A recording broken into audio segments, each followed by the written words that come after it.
Hello दोस्तों, welcome back to my YouTube channel. जैसा आप सब लोगों को पता है कि एक डिबेट दिल्ली के कॉन्स्टिट्यूशनल क्लब में होती है और बहुत वायरल होती है, जिसका नाम है डज नॉट एग्जिट, जो जावेद अख्तर साहब वर्सेस मुफ्ती शमील नदवी साहब के बीच होती है। तो आइए देखते हैं इस डिबेट को और कमेंट करिएगा इस डिबेट पे और बताइएगा आपको कैसी लगी डिबेट, और हमारे चैनल को सब्सक्राइब जरूर करिएगा और बेल आइकॉन दबाना ना भूलें। धन्यवाद। तमाम तारीफ़ें उस क्रिएटर के लिए जिसने इस यूनिवर्स को एक मकसद के तहत पैदा किया है। रिस्पेक्टेड जनाब जावेद अख्तर साहब, मिस्टर सौरभ द्विवेदी और respected audience, thank you all for being here today. आज की डिबेट में चूंकि हम बात करने वाले हैं डज गॉड एग्जिस्ट के टॉपिक पर, तो ये एक ऐसा टॉपिक है जिसके मुताल्लिक कोई भी डिसीजन लेने के लिए अलग अलग स्टैंडर्ड्स हो सकते हैं। लिहाजा डिबेट के शुरू में ये ज़रूरी है कि हम ये जान लें कि आज के इस टॉपिक में कौन सा स्टैंडर्ड सही होगा और कौन सा गलत होगा। सबसे पहला स्टैंडर्ड जिसे मैं समझता हूँ कि हमारे रिस्पेक्टेड जनाब जावेद अख्तर साहब बड़ी तेज़ी के साथ उसकी तरफ लपकेंगे, वो है साइंस। जबकि साइंस दर हकीकत खुदा के एग्जिस्टेंस को डायरेक्टली साबित करने या उसके एग्जिस्टेंस को डिनाई करने के लिए स्टैंडर्ड नहीं बन सकती। और उसकी वजह क्या है, ये मैं नहीं कह रहा, ये वो लोग कह रहे हैं जो साइंस के एक्सपर्ट्स हैं। नेशनल एकेडमी ऑफ साइंस कहती है science doesn't have the processes to prove और disprove the existence of God. Why? क्योंकि साइंस का ताल्लुक एम्पेरिकल एविडेंस से है और एम्पेरिकल एविडेंसेस का ताल्लुक हमारे नेचुरल और फिजिकल वर्ल्ड से है, जबकि गॉड नॉन फिजिकल और सुपर नेचुरल रियलिटी है। लिहाजा नॉन फिजिकल रियलिटी को आप उस टूल के साथ नहीं चेक कर सकते जिसका काम फिजिकल रियलिटी को तलाश करना है। लिहाजा आज इस डिबेट में गॉड की एग्जिस्टेंस को साबित करने या उसे डिनाई करने में साइंटिफिक एविडेंस को एक्सेप्ट नहीं किया जाएगा। दूसरा स्टैंडर्ड हो सकता है रेविलेशन, कि रेविलेशन के जरिए हम यह साबित करें कि गॉड एग्जिस्ट करता है या नहीं। लेकिन यह स्टैंडर्ड भी आज इररेलेवेंट है। क्यों? क्योंकि रेविलेशन मेरे नज़दीक सोर्स ऑफ नॉलेज है, वैलिड सोर्स ऑफ नॉलेज है, लेकिन हमारे जावेद अख्तर साहब के नज़दीक ये वैलिड सोर्स ऑफ नॉलेज नहीं है। लिहाजा आज की डिबेट में मैं एक भी एविडेंस किसी भी मजहबी स्क्रिप्चर से नहीं दूंगा ताकि जावेद अख्तर साहब के लिए वो अनएक्सेप्टेबल ना हो। तीसरा जो मेयार हो सकता है वो है ऑब्जर्वेशन, कि भाई कोई कहे कि हमें खुदा दिखाओ, अगर है तो दिखाओ, या ये कि खुदा के एग्जिस्टेंस पर एम्पेरिकल एविडेंस दो। तो ये है दर हकीकत गलत टूल का इस्तेमाल करना। ये ऐसा ही है कि जावेद साहब मुझसे ये मुतालबा करें कि मुफ्ती साहब आप मेटल डिटेक्टर के जरिए प्लास्टिक डिटेक्ट करके दिखाएं। अब चूंकि प्लास्टिक डिटेक्ट नहीं हो पा रही है, लिहाजा plastic does not exist. No, you are using the wrong tool. इस टूल से प्लास्टिक को डिटेक्ट नहीं किया जाता। लिहाजा मैं समझता हूं कि गॉड के एग्जिस्टेंस पर एम्पेरिकल एविडेंस का मुतालबा करना एक बचकाना मुतालबा है, और हमारे रिस्पेक्टेड जनाब जावेद अख्तर साहब इस स्टेज से अब बहुत आगे निकल चुके हैं। अब बचता है एक ही स्टैंडर्ड, और वो स्टैंडर्ड है अक्ल, लॉजिक, रीजनिंग। और यही वो स्टैंडर्ड है जिसके तहत गॉड की एग्जिस्टेंस को साबित किया जाएगा या गॉड की एग्जिस्टेंस को डिनाई किया जाएगा। लेकिन चूंकि ये बहुत इंपॉर्टेंट और सेंसिटिव टॉपिक है, इसलिए लॉजिकल आर्ग्यूमेंट भी ऐसा होना चाहिए जो डेफिनेटिव हो, इनडेफिनेटिव ना हो, जो 2 और 2 4 की तरह बिल्कुल वाजे हो, जिसे लॉजिकली रिजेक्ट करना पॉसिबल नहीं हो। फॉर एग्जाम्पल हम कहें हमारे रिस्पेक्टेड मिस्टर सौरभ साहब, ये एक इंसान है और तमाम इंसान कॉन्शियस बीइंग है। लिहाजा नतीजा क्या निकला, हमारे सौरभ साहब भी कॉन्शियस बीइंग है। क्या ये इनडेफिनेट आर्ग्यूमेंट है या डेफिनेट आर्ग्यूमेंट है? ये डेफिनेट आर्ग्यूमेंट है। ये 2 और 2 की तरह वाजे है, इसमें किसी तरह जो है लॉजिकली इसको रिजेक्ट नहीं किया जा सकता। तो अगर आज हमारे जावेद अख्तर साहब ऐसी कोई अकली दलील और लॉजिकल एविडेंस दें खुदा के ना होने पर जो डेफिनेट भी हो, तो मैं ये ऐलान करता हूं कि यकीनन मैं उस एविडेंस को कबूल करूंगा और उस पर गौर करूंगा। लेकिन साथ में यह भी ऐलान कर देता हूं प्रेडिक्शन के तौर पर कि ऐसा कोई डेफिनेट आर्ग्यूमेंट कोई नहीं पेश कर सकता। दलील हम देंगे और डेफिनेटिव दलील देंगे, लॉजिकल दलील देंगे, ऐसी दलील देंगे जो एंटायर एथिस्टिक वर्ल्ड उसे रेफ्यूट नहीं कर सकती। चलें अब हम एक एग्जाम्पल सोचते हैं, एक सिनेरियो, सिंपल सिनेरियो, तमाम ऑडियंस से गुजारिश है, हम और आप एक आइसोलेटेड आइलैंड पर हैं, ऐसा आइलैंड जहां पे हमसे पहले कोई कभी नहीं गया।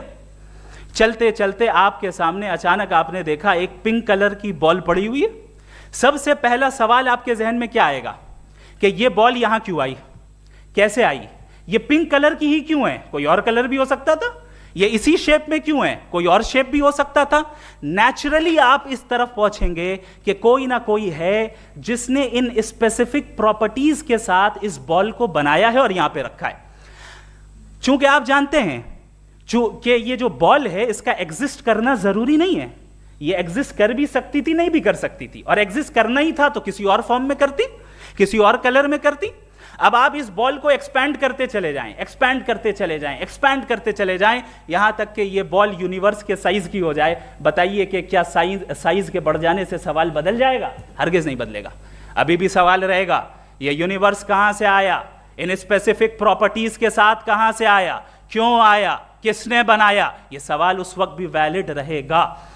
लेकिन ये सवाल अगर हम जनाब जावेद अख्तर साहब से करें तो चूंकि इनका वर्ल्ड व्यू एथिस्टिक है, और सिर्फ इनका नहीं, मतलब जितने भी एथिस्ट हैं और एथिस्टिक वर्ल्ड व्यू को रखने वाले से अगर आप ये सवाल करें कि ये यूनिवर्स कहां से आया, तो इनका जवाब या तो आर्ग्यूमेंट फ्रॉम इग्नोरेंस होगा या डॉगमेटिक होगा।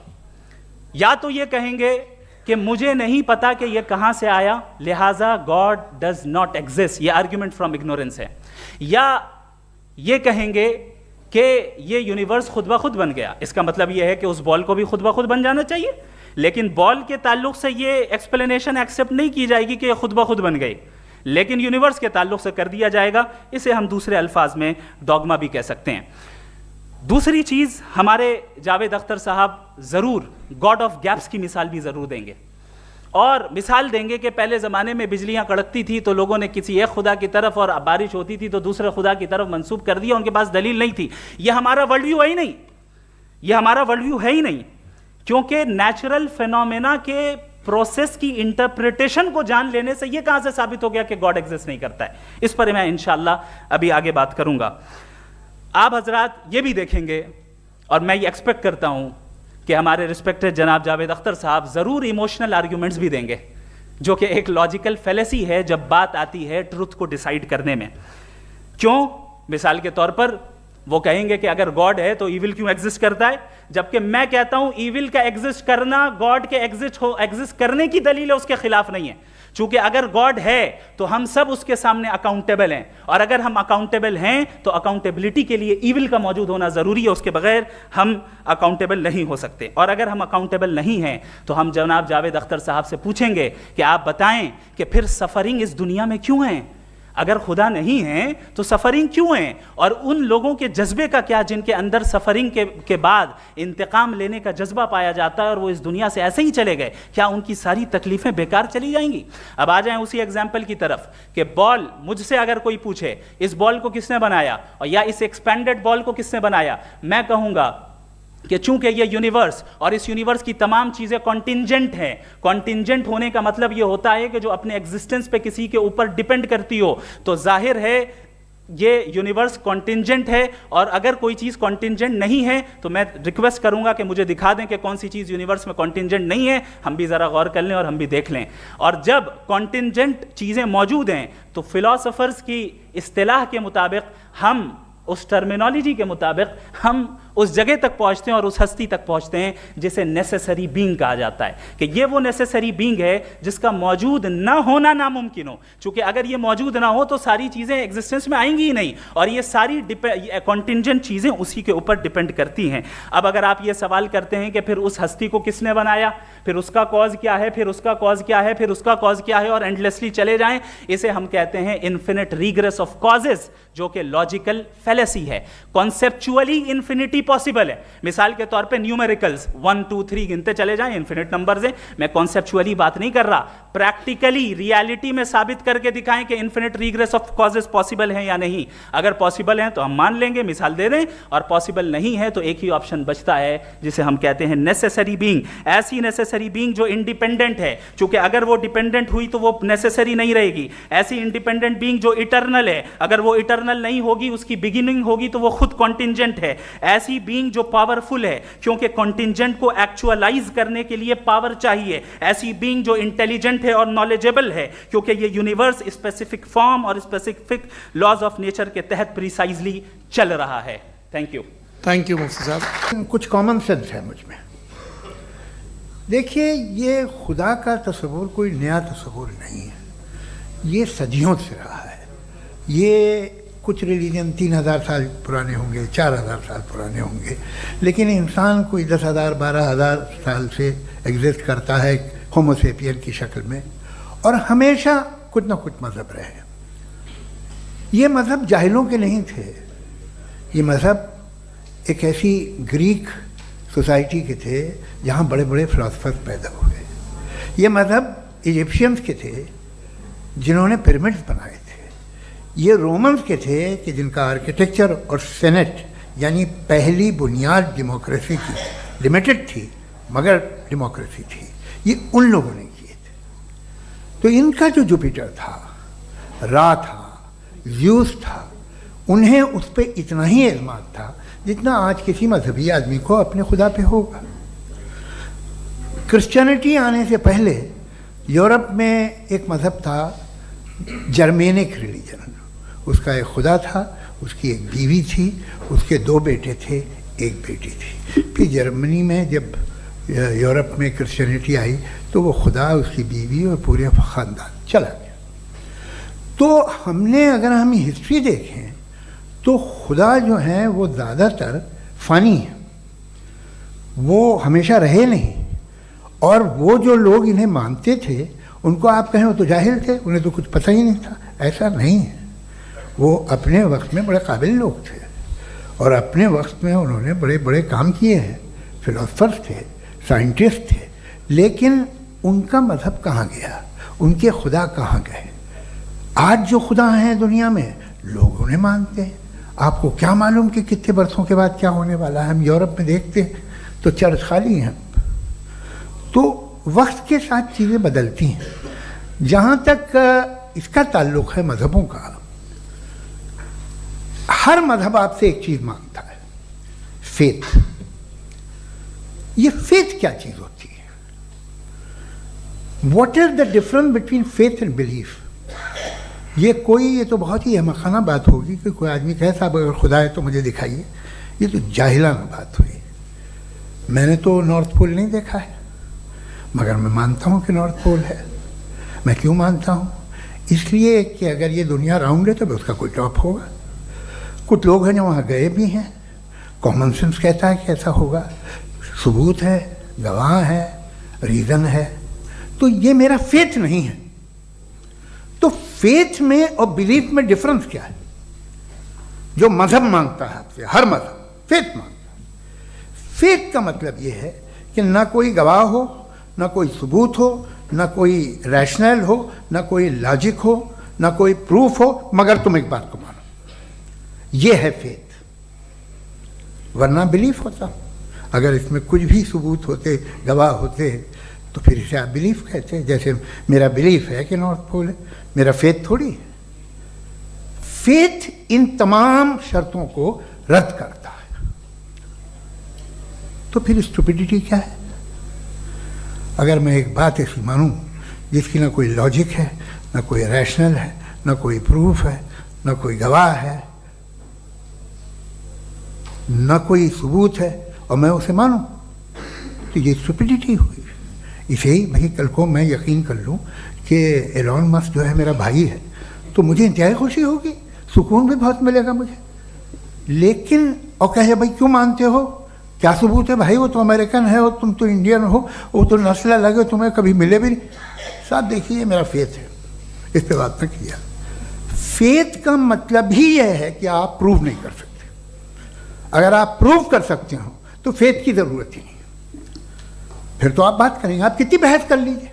अल्टीमेटली दुनिया का हर मजहब फेथ पे टिका है, और फेथ का मतलब है एक ऐसा यकीन जिसका कोई सबूत, कोई गवाह, कोई रैशनल नहीं। अब आप ये कहें, क्या आप ये क्यों कह रहे हैं कि साहब ये कायनात किसने बनाई? कमाल ये है कि आपने बताया कि एक आइलैंड पे गए और एक बॉल देखी। आपने ये नहीं कहा कि आइलैंड किसने बनाया, आपको सिर्फ बॉल पे हैरत हुई। हमने आइलैंड पे हमने हैरत नहीं की, होते हैं आइलैंड। इसी तरह ये आइलैंड है, सितारे, ये गैलेक्सीज, ये सब आइलैंड हैं खला में। हम उन्हें टेकन फॉर ग्रांटेड लेते हैं, हम पूछते नहीं किसने बनाए। आपने जजीरे के बारे में भी नहीं पूछा है। मेरी पैदाइश कैसे हुई? क्या मैं प्लान पैदा हुआ था? I was plan to be born, या एक लकी स्पर्म था जो किसी एग से चिपक गया? मेरी पैदाइश रैंडम। और इंसाफ जिसे आप कहते हैं, इंसाफ का तो नेचर से कोई वास्ता ही नहीं है। जो आप कहते हैं कि एक दिन इंसाफ मिलेगा, इंसाफ is a human concept, nature में कोई इंसाफ नहीं। अगर शेर हिरन को खा जाता है तो उसे कोई सजा नहीं मिलती। अगर एक आंधी आती है और हरे भरे पेड़ों को उखाड़ के फेंक देती है तो आंधियों की जेल नहीं होती है। नेचर में इंसाफ नहीं, इसलिए मुझे नेचर को इंसाफ की ज़रूरत भी नहीं। नेचर तमाम एक है। अब हम कहें कि साहब ये देखिए जो मैंने खाना खाया था, ये मेरी आँख तो नहीं यूँ कर दिया उसे, तो इसे सज़ा मिलनी नहीं, वो सिस्टम है, ऐसे ही चल रहा है। नेचर बग़ैर इंसाफ के है। इंसाफ इज़ अ ह्यूमन कॉन्सेप्ट। तो जो आपसे कहता है कि मैं तुम्हें इंसाफ दूंगा, वो इंसानी जहन की पैदावार है। ये नेचुरल है ही नहीं, ये आसमानी है ही नहीं। नेचर का तसव्वुर, इंसाफ का तसव्वुर। भाई आप साथ मिलते हैं, अब आप लेफ्ट हैंड ड्राइव करते हैं, ये क्या है? तमाम सच, तमाम नेकी, तमाम शराफत लेफ्ट हैंड ड्राइव है। वरना क्या होगा, या तो आप क्रॉस कर देंगे, आपका एक्सीडेंट हो जाएगा, या आप किसी को मार देंगे, या ट्रैफिक जैम हो जाएगा। झूठ, बेईमानी, रिश्वतखोरी, ये तमाम जो है driving on the wrong side है। इसके ऊपर कुछ नहीं। ये तो हमने बनाया, जैसे हमने लेफ्ट हैंड ड्राइव बनाई है। ये कॉन्सेप्ट ऑफ इंसाफ जो है ये हमारा है, इसका नेचर से कोई वास्ता नहीं। शेर खा जाता है हिरन को, उसे जेल होती है क्या? कुछ भी नहीं, है ही नहीं। तो ये जो दुनिया के रिलीजन प्रॉमिस करते हैं आपसे इंसाफ, इसी से मालूम होता है कि ये मैन मेड है। ये तसव्वुर कहीं और का है ही नहीं। जो नेचर है, कुछ लोग कहते हैं नेचर ही खुदा है, तो नेचर में तो इंसाफ नहीं कहीं। और आप वादा कर रहे हैं कि तुम्हें मरने के बाद इंसाफ मिलेगा। मुझे अगर मिलेगा तो मैं बहुत खुश हूँगा, लेकिन मैं यकीन नहीं कर पाता हूँ, इसलिए कि मैं फेथ नहीं पैदा कर सकता। The very fact that religions demand faith, इसका मतलब है कि उनके पास जस्टिफिकेशन नहीं है। अच्छा साहब, फिर रिलीजन अगर मॉडरेशन में है, कोई सा भी नहीं, वो आप में कुछ खूबियाँ भी पैदा करता होगा। देखिए उससे ये फ़ायदा है, वो फ़ायदा है। अल्कोहल जो है वो ज़्यादातर दवाओं में यूज़ होती है, और एक सर्वे किया गया था अमेरिका में कि लॉन्जिटिविटी किन लोगों की है। तो एक तरफ वो लोग थे जो शराब पीते ही नहीं थे, और एक तरफ वो थे जो एक बोतल शराब रोज़ पीते थे। सबसे ज़्यादा लंबी उम्र उनकी है जो 2 पैक नाप के शराब पीते और खाना खाते हैं। मगर हम शराब को बुरा समझते हैं, मैं भी बुरा समझता हूँ। क्यों? ऐसा होता नहीं। कुछ चीज़ों में आदत होती है कि वो बढ़ती है। आज तक में एक आदमी दूध पीता है, आप 10 साल बाद भी मिलेंगे तो एक ही गिलास पीता होगा। ऐसा नहीं होता, सुबह से दूध पीता रहता है। मिल्कोहलिक मैंने नहीं देखे, अल्कोहलिक होते हैं। ये टेंडेंसी है मजहब की कि वो बढ़ता है। जैसे कैंसर बढ़ता है, जैसे शराब पड़ती है। कुछ लोग होंगे जो उसे सही तरह से यूज़ करते हैं, मुझे यकीन है कि हमारे मुफ्ती साहब भी उनमें से एक, इनसे बहुत खुशी हुई मुझे इनसे मिलकर।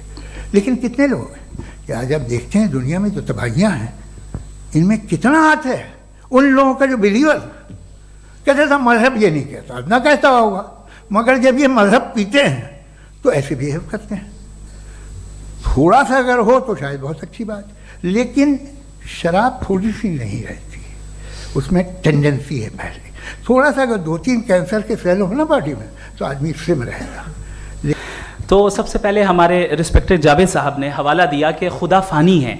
कितने मजहब आगे चले गए, किसी ने जुपिटर को खुदा माना, किसी ने किसी को माना। मैं कहता हूं जिसने कॉन्टिंजेंट चीज को खुदा माना, गलत माना, वो खुदा ही नहीं, वो खुदा ही नहीं है।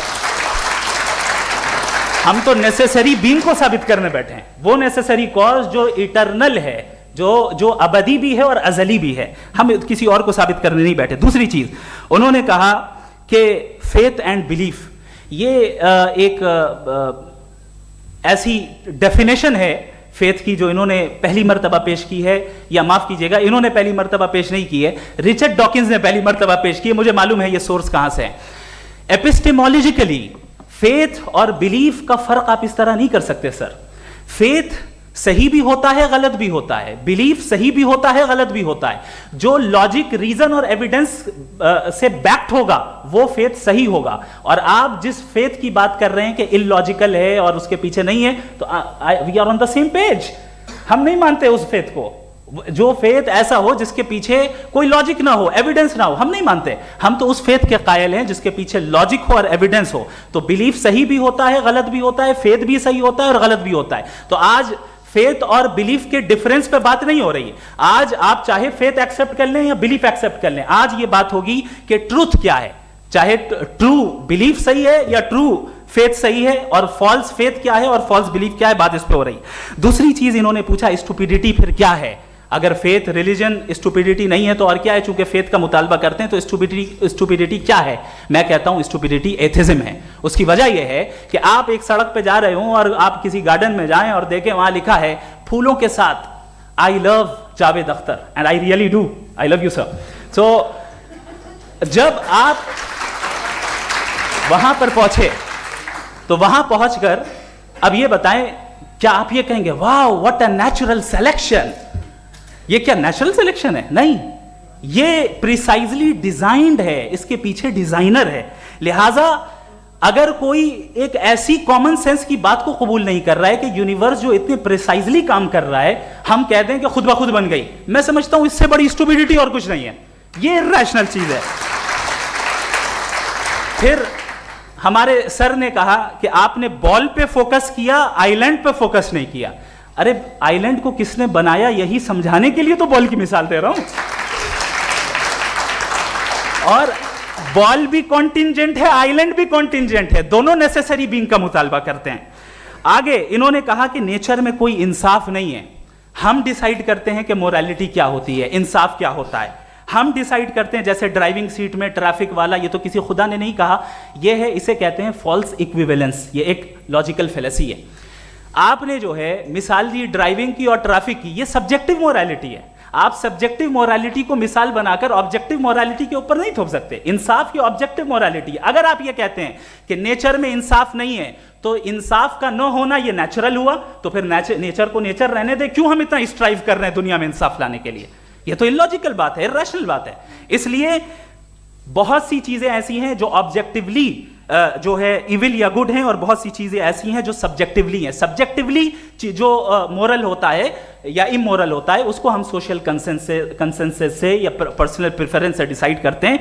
लेकिन जो ऑब्जेक्टिव मोरालिटी है जिसमें इंसाफ आया, जो इन्होंने बार बार रिपीट किया, ये ऑब्जेक्टिव है, सब्जेक्टिव नहीं है। अगर आप कहते हैं ये सब्जेक्टिव है तो मेरा सवाल आपसे ये है, क्या सोशल कंसेंसस के जरिए अगर जुल्म को सही करार दे दिया जाएगा तो आप जुल्म को जस्टिफाई करेंगे? दूसरी चीज इन्होंने ये कहा कि 2 पैक शराब पी लें तो वो उतने पे नहीं रहता, बढ़ जाता है। यही मामला मजहब के साथ है। 2 पैक आप पी लें बढ़ेगा। तो ये एक ऐसी मिसाल है, इसको कहीं भी फिट कर लें कि आप एथिज्म पे जब फिट करें, जब आप 2 पैक एथिज्म का लेंगे ना तो वो बढ़ बढ़ के नॉर्थ कोरिया बनेगा। Thank you. कोई भी चीज़ जो इंसान ने नहीं बनाई है उसमें इंसाफ नहीं होता है। एक बात मैं आपसे अर्ज़ करूँ, जरा पता लगा लीजिएगा, ये जो आप बाग में जाते हैं बेहद खूबसूरत फूल देखते हैं ना, इनमें से कोई नेचुरल नहीं है। ये सारे फूल क्रॉस करके बनाए गए हैं। जो जंगल में फूल होते हैं निहायत मामूली होते हैं, ये फूल इंसानों ने बनाए हैं। जो आप बाग में देख के वाह वाह कहते हैं, ये इंसानों के बनाए हुए हैं। डिफरेंट फूलों को क्रॉस करके, डेवलप करके, फिर क्रॉस करके इस तरह से बनाए गए। नेचुरल फ्लावर नहीं। किसी जंगल वीरान में जाके आप गुलाब के फूल नहीं देखेंगे। ये सब बनाए हुए इंसान ने, बहुत से काम इंसान ने किए हैं। बाकी है कि आपने मेरी एक बात का जवाब नहीं दिया, जिससे मुझे शिकायत है कि फेथ क्या है और आप फेथ मांगते क्यों हैं मुझसे? आप तो लॉजिकल हैं, आपके पास तो सारे रैशनल्स हैं, आपके पास सारे सबूत हैं, तो आपको फेथ की डिमांड क्यों करते हैं कि भाई तुम सरेंडर कर दो और सवाल मत करो? कोई मजहब सारे सवाल करने की इजाज़त नहीं देता है और मना करता है कि दादा सवाल ना करो, बहक जाओगे तुम। आप क्यों रोकते हैं? हकीकत यह है कि इंसानी तारीख क्या है। इंसानी तारीख ये है कि दुनिया में दो तरह के लोग हुए हैं। एक वो जिन्होंने अपनी लाइल्मी की परस्तिश की है, दूसरे वो जिन्होंने अपनी इग्नोरेंस या लाइल्मी से झगड़ा किया है और मालूम किया है कि क्या है। ये जो आप कह रहे हैं, आज आप हैरान हैं कि भाई ये यूनिवर्स कैसे बनी। लोग हैरान थे कि सूरज डूबता है तो इधर से कैसे निकलता है। और आप एक कदम जाके हमेशा का मानने को तैयार है, एक कदम पीछे ही मान जाइए। भाई आप इसके बाद जाते हो, कहते सवाल ना करना कि ये कहाँ से आया, ये पावर तो हमेशा से हमेशा रहेगी। तो आप यूनिवर्स के बारे में मानने में क्या तकलीफ है? एक कदम पहले रुक जाइए। ये हमेशा से थी या नहीं थी, हमें मालूम नहीं है। और ये कहना कि हमें मालूम नहीं है, कमाल ये है कि दुनिया के सारे मज़हब सब जानते हैं ये दुनिया कैसे बनी थी, कैसे मिटेगी, मरने के बाद क्या होगा, इनको सब इल्म है। इनको किसी को डायनासोर होते थे पहले ये नहीं पता था, किसी को नहीं पता। किसी भी दुनिया की मजहबी किताब में डायनासोर का जिक्र नहीं है। लेकिन बाकी सब बातें, how to make universe in 4 easy lessons and बाकी सब पता है। जिसको सब पता है वो गड़बड़ है। हम में ये इंकिसार, ये ह्यूमिलिटी होनी चाहिए कि हम ये कहें कि हमें ये बहुत सारी बातें नहीं मालूम, लेकिन हम उनकी परस्तिश ना करना, अपनी लाइल्मी को की परस्तिश ना करें, हम उसे पता लगाने की कोशिश करें। जिस दुनिया में आप बैठे हैं सर, ये हॉल जो है, ये इलेक्ट्रिसिटी जो है, ये माइक जो है, जिस हवाई जहाज से आप आए थे, वो जिस कार से आप यहाँ आए हैं, ये सब उन लोगों की बनाई हुई है जिन्होंने सवाल किए थे। रिपब्लिकन नहीं करने देते। अरे भाई इतना डर क्या है तुम्हें? एक ज़माने में बहुत नाराज़ थे ये सारे मजहबी लोग कि ये इंसान तो इंसान बनाने की कोशिश कर रहा है। आपको क्या तकलीफ भाई? बना ले तो बना लेने दो, ये खौफ क्या है? और ये सब आज जो आप कह रहे हैं नामुमकिन है, ये कैसे हुआ? मुझे एक किस्सा याद आता है। जब मैं 6ठी क्लास में था तो मैं मैथमेटिक्स में बहुत वीक था, तो एक टीचर रख दिया गया। उसने 1 2 3 4 5 6 7 को सिखा दिया मुझे। वो दिन मैं भूल नहीं सकता हूँ मुफ्ती साहब, जिस दिन उसने ये बताया कि 1/2 क्या होता है और 3/4 क्या होता है। मुझे ऐसा लगा कि मेरा सर बीच से फट जाएगा। यह आदमी कह रहा है कि जो दीवार के अंदर जाओ वॉक करते हुए। आज हंसता हूँ मैं इस बात पे। तो आज जो बातें आपके जहन से बिल्कुल परे हैं और आप हैरान होते हो उन्हें देख के, एक वक्त आएगा कि मामूली लगेंगे। और हुआ है, आपकी इंसानी तारीख ही है। इतनी जल्दी सारे फैसले आप मत कर लीजिए, थोड़ा ये ह्यूमिलिटी रखिए कि भाई ये हमें नहीं मालूम। ये कहने में क्या आ रहा है? ये यूनिवर्स कहाँ तक फैली, ये कब से है और कब तक रहेगी, हमें नहीं मालूम। आपने फैसला कर लिया कब बनी। ये आपके हिसाब से कोई 14 बिलियन ईयर बनी जो समझा जाता है। उससे पहले हजारों करोड़ों अरबों साल तक खुदा बैठा क्या कर रहा था? खामोश बैठा था, ऐसे ही जमाइयाँ ले रहा था। फिर उसे आइडिया आया, यार एक काम करते, वक्त अच्छा गुजर जाएगा, यूनिवर्स बनाते। सोचिए, वो तो हमेशा से है ना, मगर यूनिवर्स हमेशा से नहीं है, ये तो बनाई गई है। और उससे पहले क्या था, इनका क्या काम था? कैसी बात है? ये बड़ा आसान है। जो बात हमें आज धीरे धीरे पता चली है, बरसों 2000 और 2500 साल पहले आपको किसी ने बता दिया कि क्या था, आप मान गए, और तब से वही मान रहे हैं जो 2500 साल पहले कहा गया था। सब कुछ बदल गया है, सॉल्व हो रही हैं चीज़ें। अभी साइंस बिल्कुल दावा नहीं करती, या कोई फिलोसफर ये दावा नहीं करता कि हमें सब मालूम, बल्कि वो कहता है कि हमें जितना मालूम होता है उससे ये मालूम होता है कि हमें कितना कम मालूम।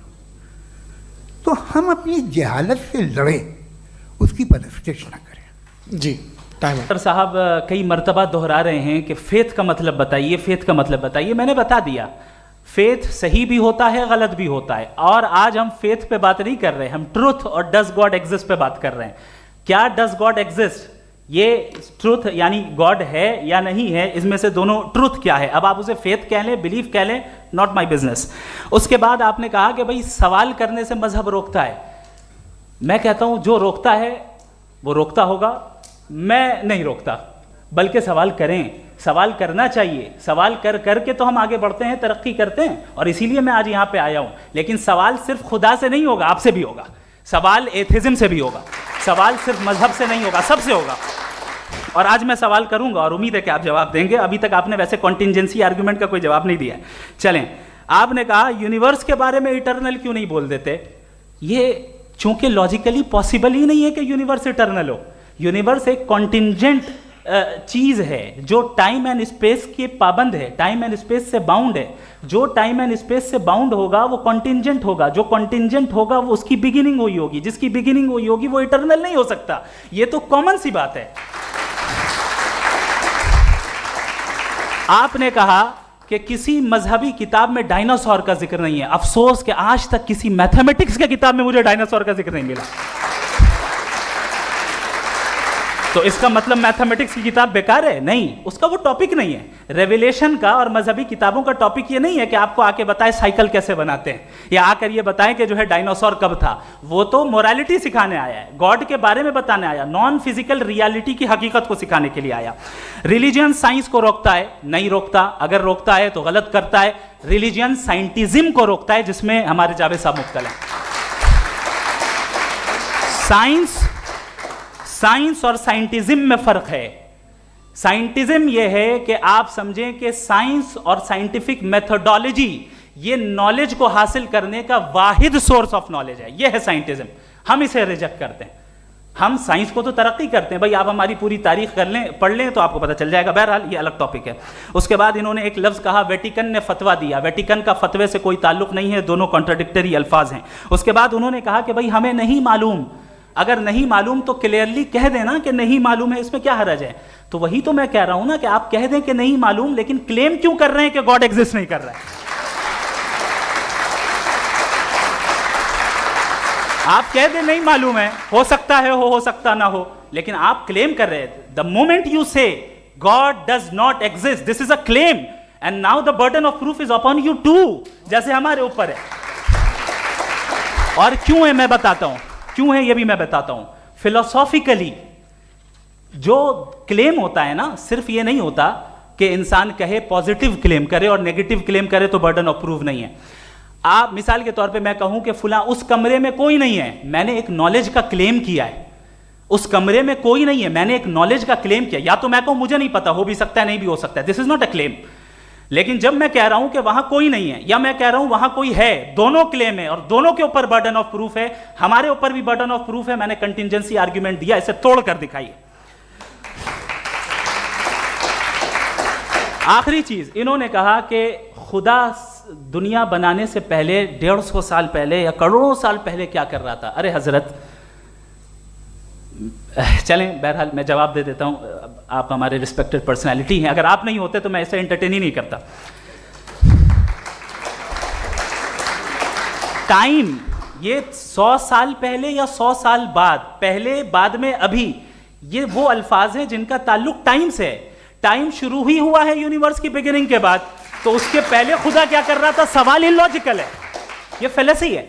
यानी आप ये कह रहे हैं कि यूनिवर्स के बनने से पहले खुदा क्या कर रहा था? टाइम के बनने से पहले, पहले का ताल्लुक टाइम से, टाइम उस वक्त था ही नहीं, तो ये सवाल ही इनवैलिड है खुदा के ताल्लुक से। दूसरी चीज, आर्ग्यूमेंट ऑफ कंटिंजेंसी जो मैंने आपके सामने पेश की है, आपने बार बार ये प्रूफ किया और ये कह रहे हैं कि गॉड ऑफ गैप्स। देखिए, पहले नहीं मालूम था, साइंस ने कर दिया। सिंपल की मिसाल से मैं समझा देता हूं। जिस गैप्स की आप बात कर रहे हैं ना, साइंस उन गैप्स को जिन चीज के जरिए भी प्रूव करेगा वो कॉन्टिंजेंट ही होगा, अब चाहे वो फोर्स हो, मैटर हो या एनर्जी हो। लिहाजा सवाल हमारा उस वक्त भी वैलिड होगा जब तक कि आप नेसेसरी बीइंग पे ना आ जाएं, और इन्फिनिट रिगरेस पॉसिबल नहीं है of causes in practical world, तो जाहिर है कहीं रुकना पड़ेगा, जहां रुकेंगे वही खुदा है। दूसरी चीज, आपने ये क्या कह रहा था मैं, किस पॉइंट को? What? Oh no, after that. Just now. हाँ, जहां रुकेंगे वही खुदा है। बहरहाल, तो टाइम का जिक्र हो गया, गॉड ऑफ गैप, सॉरी या इसकी एक मिसाल आप ले लें। एक कार है, एक साहब ने देखा कि भाई कार जो है उसके व्हील्स कितने अच्छे लगे हुए हैं सही जगह पे, स्टीयरिंग जो है कितने अच्छे जगह पे लगी हुई है, और सीट्स कितने वेल डिजाइंड है, कितनी प्रिसाइजली ये कार काम कर रही है। तो जरूर कोई ना कोई इसे क्रिएट किया है, किसी ने क्रिएट किया है। अब जावेद साहब आए और कहे, अरे जनाब बोनेट खोलिए, इसमें इंजन है, इंजन इस कार को चला रहा है, hence prove no one has created the car. This is illogical, this is irrational. आपने इंजन के जरिए उस गैप को तो साबित किया, लेकिन क्या उससे कार की जो क्रिएशन है और उसका जो क्रिएटर है ये इम्पॉसिबल हो जाए? ऐसा पॉसिबल है? उसका सवाल खत्म हो जाए, ऐसा पॉसिबल है? नहीं। आपने गैप्स को फिल करके, कॉन्टिंजेंट चीजों से गैप्स को फिल करके हमारे ऑब्जर्वेशन को और ब्रॉड कर दिया। अब हमें और पता चल गया कि ये जो कार है इसका सिस्टम कितना ज्यादा कॉम्प्लेक्स है। पहले कम समझते थे, अब कॉम्प्लेक्सिटी और ज्यादा वाजे हो गई। अब हमें समझ में आ रहा है कि हमारी सर्टेनिटी और बढ़ गई कि जरूर इस कार को किसी ना किसी ने बनाया। यही मामला यूनिवर्स का है। साइंस हमेशा फिजिकल वर्ल्ड की चीजों को ही फिल करती जाएगी और फिजिकल चीजों से ही करती जाएगी, चूंकि एम्पेरिकल एविडेंस का ताल्लुक फिजिकल वर्ल्ड से है। आप साइंस के जरिए मेटाफिजिकल रियलिटी को कभी साबित नहीं कर सकते। ये रॉन्ग टूल का इस्तेमाल करना है। ये वही काम है कि आप मेटल डिटेक्टर से प्लास्टिक डिटेक्टर करने चलें, जो कि जाहिर है सही नहीं है। Thank you. एक एग्जिस्टेंस तो था ना खुदा का, तो जब खुदा था तो वक्त भी होगा। ऐसा नहीं है कि कुछ भी नहीं था, खुदा था। अच्छा, बाकी है कि आपने कहा साहब आप साबित कीजिए, आपके पास भी लॉजिक है, मेरे पास भी लॉजिक है, आप मेरा जिम्मेदारी नहीं है साबित करना कि खुदा है। बर्टन रसल ने बड़ी अच्छी बात कही, बर्टन रसल ने बड़ी अच्छी बात कही। मैं आपसे अगर ये दावा करूं कि एक चाय की केतली मरीख के चारों तरफ घूम रही है, मार्स के चारों तरफ, तो यह आपका काम नहीं है कि आप साबित करें कि कोई चाय की केतली नहीं है। ये मेरा काम है, मैंने दावा किया है। ये दावा तो मजहबी लोग करते हैं कि खुदा है, मैं क्यों साबित करूं कि नहीं है? जब तक आप मुझे कन्विंस नहीं कर देंगे मैं नहीं मानूंगा। आपकी जिम्मेदारी है, मेरी जिम्मेदारी नहीं है। दोयम ये कि ये जो आप कह रहे हैं जो गैप्स हैं, ये गैप जब जब किसी मजहब को चैलेंज करते हैं, जब ऐसा कोई बात आती है तो हंगामा हो जाता है कि जब वो चैलेंज करें किसी फेथ को। ये तमाम साइंस जो है इसे मुख्तलिफ जगहों पे मुख्तलिफ वक्तों में मज़हब ने रोकने की कोशिश की है। ये किताब है religion and science, Burton Russell की, पढ़िएगा, अच्छी लगेगी आपको। तारीख़ ही है साइंस, मज़हब की साइंस से उसका यही रिश्ता है। अच्छा, अब ये हम सोचें कि बहरहाल ये वजूद जो है मज़हब और ये बिलीव इन गॉड इंसान को बेहतर बना देता है, तो एक काम कीजिए, हिंदुस्तान वर्ल्ड का नक्शा लीजिए और मार्क कीजिए कि रिलीजन कहाँ कहाँ ज़्यादा है, कहाँ कहाँ, चाहे वो लैटिन अमेरिका हो या मिडल ईस्ट हो या फार ईस्ट हो या हिंदुस्तान के वो इलाके जहाँ मजहबियत ज़्यादा है। रख दीजिए नक्शा अलग। अब दूसरा नक्शा कि कहाँ कहाँ नाइंसाफ़ी, रिप्रेशन, औरतों के हुकूक की पामाली, जुल्म, डिक्टेटरशिप कहाँ है, नक्शा एक ही होगा। तो आप मुझे बताएं कि जो इसका तरकीब इस्तेमाल क्या है, खुदा का तरकीब इस्तेमाल तो बताइए। आप छोटी सी दवा सड़क पे बेचते हैं, उसकी भी तरकीब इस्तेमाल बताते हैं। इसके इस्तेमाल से तो फ़ायदा नहीं हुआ किसी को। जो सारे के सारे ख़राब मुल्क हैं, ख़राब समाज है, वो सारे जुल्म खुदा के नाम पे करते हैं। वो गलत करते हैं, सही करते हैं, मुझे क्या लेना देना उससे। इस्तेमाल से मालूम होता ना। एक विस्की की बोतल कभी शायद देखी हो आपने, लाल रंग की होती है, उस पर रोशनी और छपड़ा इंतहाई खूबसूरत लगती है, क्या बिगाड़ रही है किसी का? उसका इस्तेमाल गलत है, इसलिए आप उसे नापसंद करते हैं। इसका इस्तेमाल गलत है, इस तसव्वुर का इस्तेमाल ही गलत है और हमेशा से गलत हुआ है। आप देख लीजिए, इंसानी तारीख देख लीजिए, आज देख लीजिए, हिंदुस्तान देखिए, दुनिया देख लीजिए क्या हो रहा है। इसे कैसे इस्तेमाल कर रहे हैं? फेथ वाले लोग क्या फेयर हैं, जस्ट हैं, जो अपने खुदाओं पे यकीन रखते हैं? वो किस तरह के लोग हैं? वो लोगों को इंसाफ देते हैं, वो बेहतर इंसान बने। तो इस दवा का फ़ायदा क्या है? चलो बहुत फ़ायदा हो रहा तो मैं इस्तेमाल कर लूँगा, मगर मुझे तो इस दवा का कोई फ़ायदा दिखता ही नहीं। मुझे तो ऐसा लगता, मैं एक और बात बताऊँ, अगर कोई आदमी मजहबी है और अच्छा आदमी है तो मैं उसकी बहुत इज्जत करता हूँ, इसलिए कि मेरा ख्याल है मजहबी आदमी का अच्छा होना मुझसे अच्छा होने से ज़्यादा मुश्किल है। भाई हर चीज़ की एक लिमिट है, आप इतना भाग सकते हैं, इतना नहीं भाग सकते, इतना वज़न उठा सकते, इतना नहीं उठा सकते, इतना दूर देख सकते हैं, इतना दूर नहीं देख सकते। उसी तरह कॉमन सेंस कहता है कि आप में नेकी का भी एक कोटा होगा। अब आप अगर सुबह जाते हैं अपनी इबादत गाह और इबादत करते हैं, तो बाहर निकलते हैं तो आप तो यही महसूस करते हैं कि आपने एक बहुत अच्छा काम किया, आपकी नेकी का एक बहुत बड़ा कोटा खर्च हो गया जिससे किसी का कोई फ़ायदा नहीं। मैं तो नहीं जाता हूँ तो मुझे तो किसी को खाना खिलाना पड़ेगा, किसी बेवा की मदद करनी पड़ेगी। मैं अपना कोटा कैसे कंज्यूम करूँ? आप अपना कोटा, सारे मजहबी लोग इंतहाई यूजलेस कामों में यूज़ करते हैं। उसके बाद भी अगर आप में बच्ची है थोड़ी सी शराफत, तो भाई वाह क्या बात है। कहा कि कायनात से पहले खुदा तो था, तब भी तो टाइम होगा। ये टाइम कायनात का हिस्सा है। हम खुदा, उस खुदा को मानते हैं, नेसेसरी बीइंग का टाइमलेस होना ज़रूरी है, चूंकि वो टाइम का क्रिएटर है। जब उसने टाइम को क्रिएट किया तो वो खुद टाइम पे कैसे होगा? उसने जब स्पेस को क्रिएट किया तो खुद स्पेस में कैसे होगा? अगर वो टाइम एंड स्पेस को पहले से ही उसका पाबंद है तो फिर किस चीज़ को उसने क्रिएट किया? लिहाजा ये सवाल गलत है कि खुदा था तो टाइम होगा। बिल्कुल नहीं, टाइम के पाबंद हम हैं, खुदा नहीं है। हम फिजिकल वर्ल्ड से ताल्लुक़ रखते हैं, वो मेटाफिजिकल रियलिटी है। दूसरी चीज़ इन्होंने मिसाल दी कि चाय की केतली हवा में घूम रही होगी, और पता नहीं शायद वो बर्टन रसल का उन्होंने हवाला दिया। बहरहाल यही प्रॉब्लम है। प्रॉब्लम यही है कि हम चीज़ों के दरमियान डिफ्रेंशिएट नहीं कर पाते हैं। ये जो आपने मिसाल दी ये इमेजिनेशन है, और मैं जो साबित कर रहा हूँ वो लॉजिकल नेसेसिटी है। आप इमेजिन करने आए तो कुछ भी करें, जुपिटर में पिंक एलिफेंट होगा, यूनिकॉर्न होगा, करें, उससे कायनात पे क्या फर्क पड़ता है? उससे आप लॉजिकल नेसेसिटी साबित नहीं कर सकते। मैं तो उस प्राइम कॉज की बात कर रहा हूं, उस नेसेसरी बीइंग की बात कर रहा हूं जिसके बगैर इस कायनात का एग्जिस्टेंस मुमकिन नहीं है। दूसरी चीज, मजहब को साइंस चैलेंज करती है वगैरह वगैरह, ये हमारा टॉपिक ही नहीं है। मैं इस पर बात करूंगा तो फिर मेरा वक्त चला जाएगा। मजहब के ऊपर चूंकि हमारी डिस्कशन नहीं है, साइंस को मजहब और बिलखुसूस मैं और हमारा वर्ल्ड व्यू कम अज़ कम साइंस को पीछे नहीं करता है, साइंटिज्म की मजम्मत करता है। इसकी वजाहत मैंने पहले कर दी। दूसरी चीज़ इन्होंने कहा वर्ल्ड का नक्शा लीजिए, वर्ल्ड मैप लीजिए, दो अलग अलग जगह की। हज़रत मैंने ये होमवर्क किया था और मैंने मिडिल ईस्ट का एक नक्शा लिया और यूरोप का एक नक्शा लिया, ये मजहबी इलाका और ये लिबरल और एथीस्ट इलाका। मुझे पता चला कि सबसे ज़्यादा रेप केसेस जो हैं वहाँ पर हैं।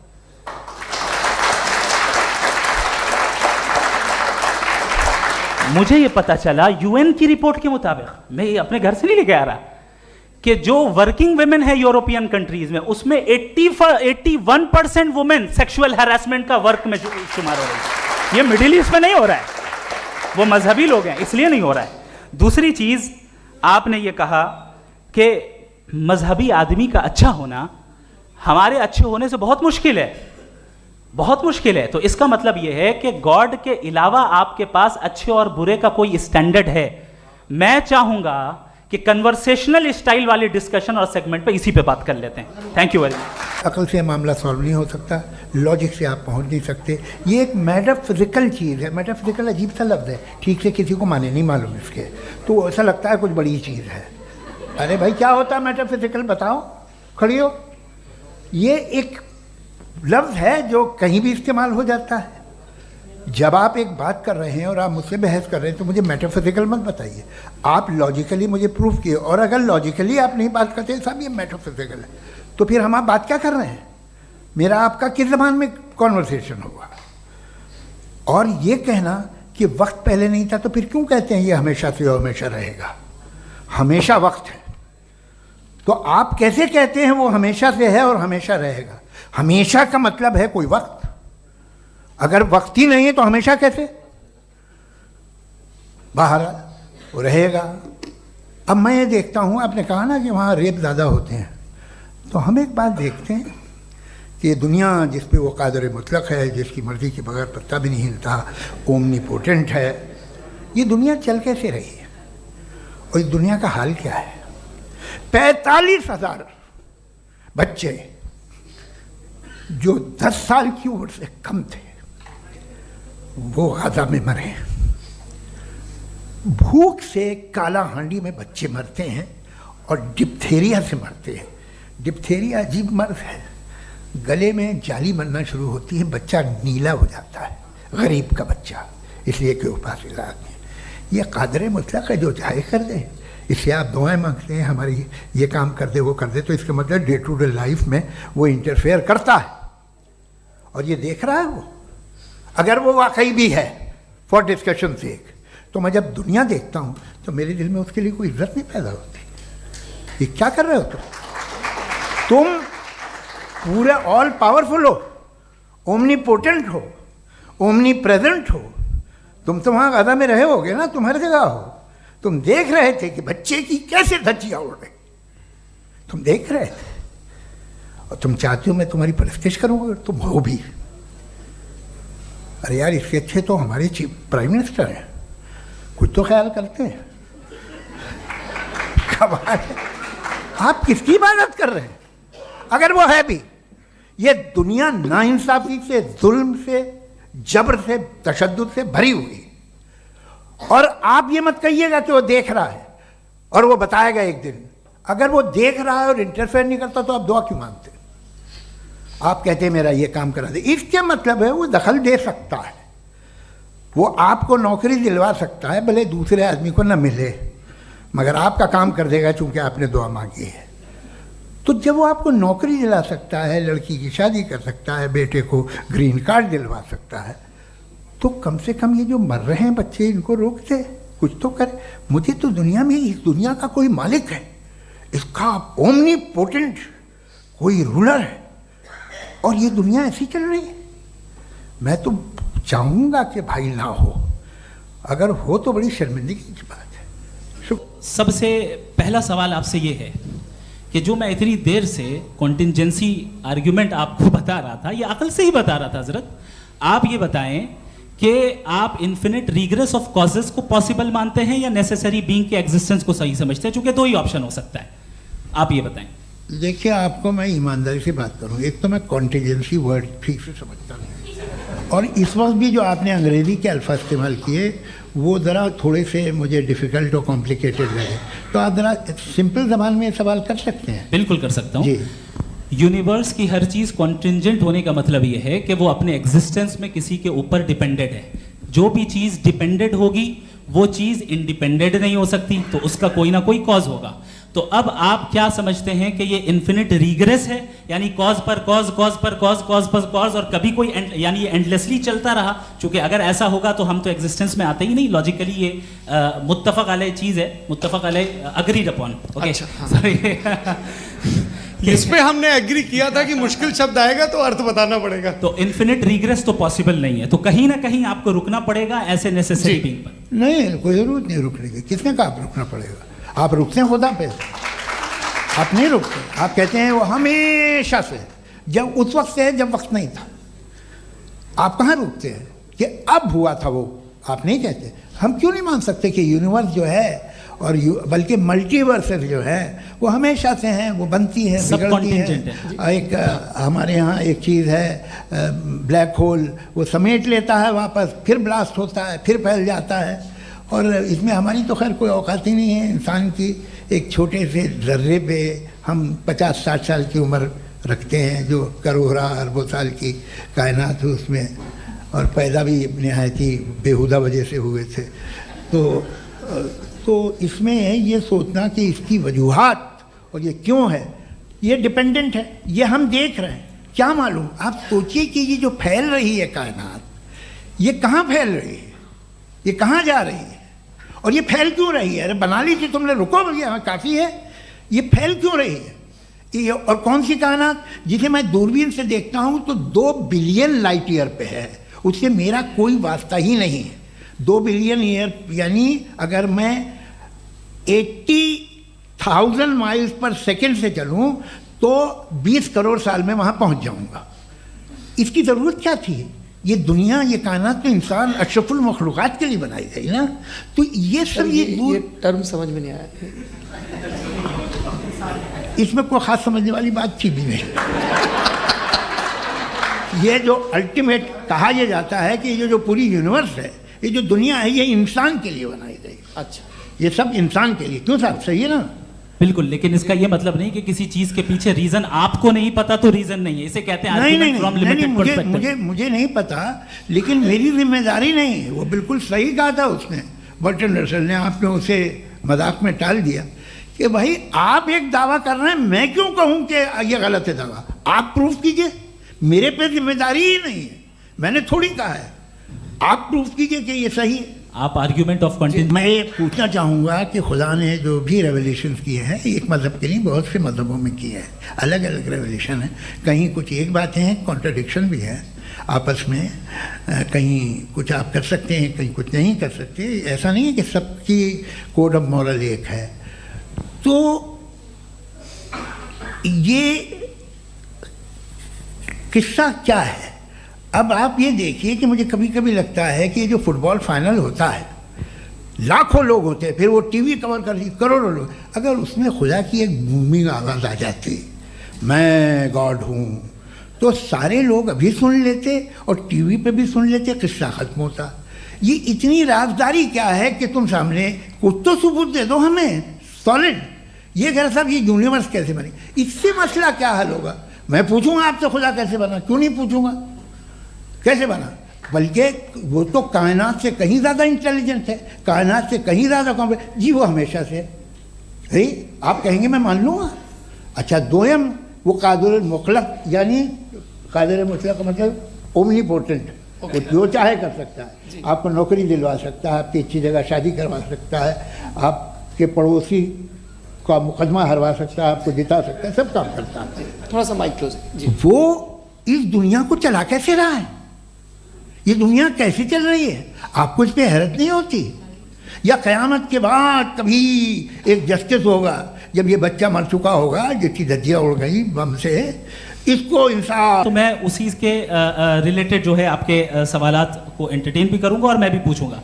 आपने कहा कि आपने साबित ही नहीं किया, जबकि आर्ग्यूमेंट ऑफ कॉन्टिजेंसी बुनियादी आर्ग्यूमेंट है। आप मुझे कॉन्टिजेंसी का मतलब बताइए, आपका मतलब क्या? कॉन्टिजेंसी कॉन्टिजेंसी का मतलब यह हुआ कि हर वो वजूद जो किसी भी चीज़ का पाबंद है, हर वो वजूद या हर वो चीज़ जो अपने एग्जिस्टेंस में किसी भी चीज़ के पाबंद है और उससे बाउंड है, उसको उसकी ज़रूरत है, उस पर डिपेंड करती है, तो जाहिर सी बात है कि उसका कोई ना कोई कॉज होता है। ये तो अक्ल की बात है, ये आप रीजनिंग की बात करते हैं, मैं वही कर रहा हूँ। दूसरी चीज़ आपने ये बात कही कि इतने बिलियन लाइट ईयर्स दूर है, उसका मेरा क्या लेना देना। फिर मेरे ख्याल से आपको ये नहीं कहना चाहिए I think therefore I am an atheist. आपको सोचना चाहिए, सिर्फ आप एक लिमिटेड दायरे में रहकर नहीं सोचें, बल्कि बाहर निकलकर सोचें।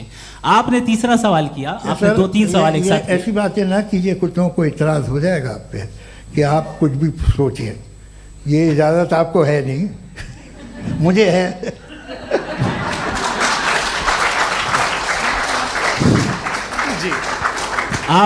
आपने प्रॉब्लम ऑफ इविल के ताल्लुक से सवाल किया और बार बार आप एक लफ्ज रिपीट कर रहे हैं कि ओमनीपोटेंट गॉड है, ऑल पावरफुल गॉड है। यही तो दरअसल समझना है कि गॉड का कॉन्सेप्ट क्या है। प्रॉब्लम ऑफ इविल जो है, प्रॉब्लम ऑफ इविल दर हकीकत 2 असम्पशंस पर कायम है। अगर आप इन 2 असम्पशंस को समझ जाएं तो ये प्रॉब्लम नहीं रहेगी, आर्ग्यूमेंट आपको समझ में आ जाएगी कि ये कोलैप्स कर जाता है। पॉइंट नंबर 1, यानी जो आपका सबसे पहला फॉल्स असम्पशन है कि गॉड मर्सीफुल है, ओमनीपोटेंट है, दुनिया में जुल्म हो रहा है।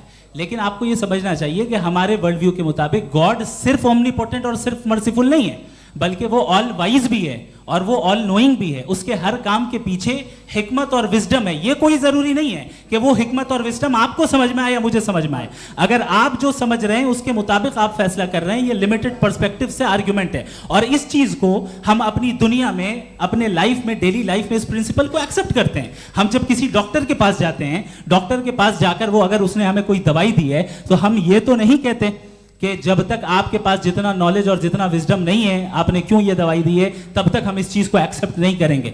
नहीं कहते, हम उसकी अथॉरिटी को तस्लीम करते हैं। क्यों? क्योंकि उसकी हम जानते हैं कि वो नॉलेजेबल है, वो विजडम वाला है, हमसे ज्यादा नॉलेज और हमसे ज्यादा विजडम है। बताएं सर। मैंने डॉक्टर में और खुदा में बड़ा डिफरेंस है। डॉक्टर पढ़ा लिखा होता है एक, तो मैं उसकी बात सुनूंगा। दो ये नहीं, कुछ जवाब तो ये भी नहीं है सर प्लीज, आ आप जाइए, अगर चलिए। सब ऑडियंस से बोलने लगेंगे तो फिर मतलब नहीं सिविलाइज्ड बहस का। मतलब आप ये कहें कि चूंकि आप डॉक्टर पे बिलीव करते हैं इसलिए खुदा पे बिलीव कीजिए, क्या ये मिसाल आपको समझाने के लिए आर्गुमेंट है, इस पे आपको एतराज नहीं है। तो